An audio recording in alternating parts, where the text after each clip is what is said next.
Okay, so let me show you this really interesting scale that sounds super cool. And it's kind of a jazz scale. I'm not going to show you jazz licks with it. I'm going to show you kind of like southern rock and blues licks with it.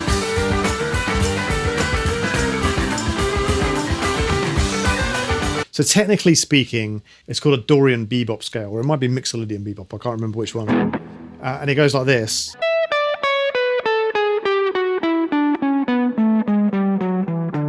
Now, the thing about bebop scales, and I'm not going to show you any bebop stuff, but the thing about bebop scales is they're 8-note scales, right? So what's interesting about that is when you play the bebop scales, the chord tones of the scale end up landing on the downbeats because there's 8 notes in the scale. So as you're playing it, it kind of outlines the chords. So that's why bebop scales are so cool. But we're not using it like that. We're using it in a different way. We're basically using it more in a kind of pentatonic way, and using the kind of bebop notes as these kind of chromaticisms.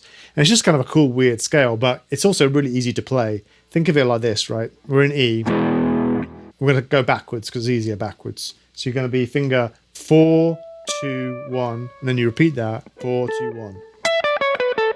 Then finger 4, 3, 1, and you repeat that again. So it's really easy, it's kind of symmetrical.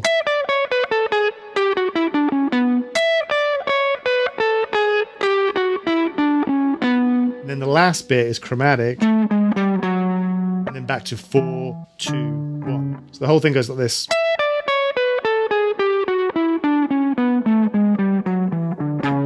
And you play it going upward, going up. Okay, so basically the intervals in the scale. Actually, let me start from going low to high. So there's the root, right?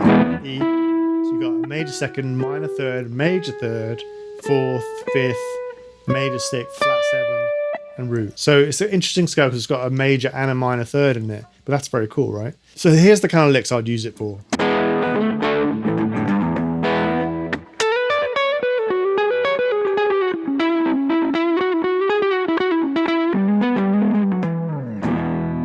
Let me show you a couple of the little licks within it. And this is kind of how I'm thinking about it. There's this certain pattern that gets used a lot in southern rock, right? And in blues. It's basically fingers 1 and 3. Like that. And that's an infinitely slidable pattern. You can move that around and play it in just so many cool ways. Let me kind of demonstrate, and then I'll show you how it all goes together.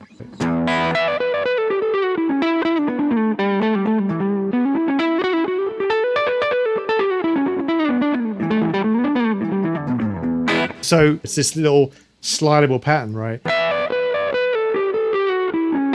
And you kind of snapping the notes a little bit.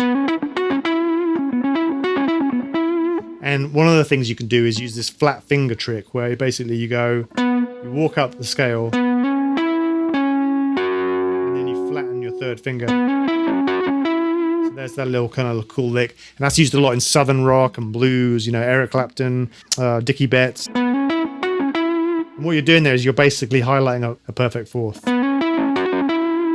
That's the figure that I'm thinking about as I'm playing these licks. And I'm sliding into those notes. So the first one is here. And then I'm using these extra 2 notes as slides. Okay? And it makes it a lot more interesting. And then on the middle strings, I'm using it right here, the same pattern.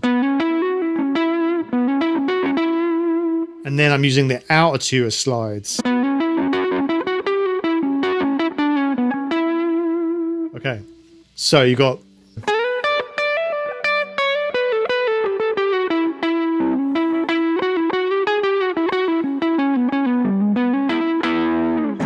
So you can just kind of play around with that, and you're outlining kind of an E7 chord. So using this pattern is a great way to be moving back and forth essentially between the minor pentatonic and the major pentatonic. Another way you could look at this actually would be just to take your minor pentatonic scale in E, which would be pattern 5, which is this one. And then take your major pentatonic pattern in E, which is this one, which is the more standard one you'd recognize. Relative major.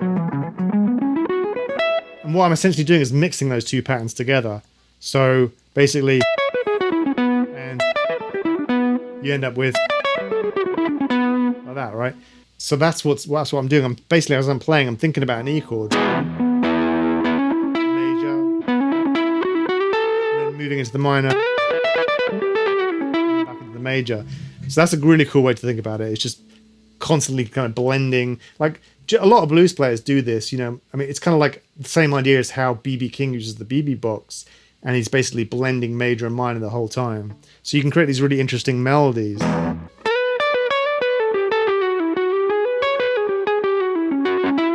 Like that little lick there is really fun. And then this sound here.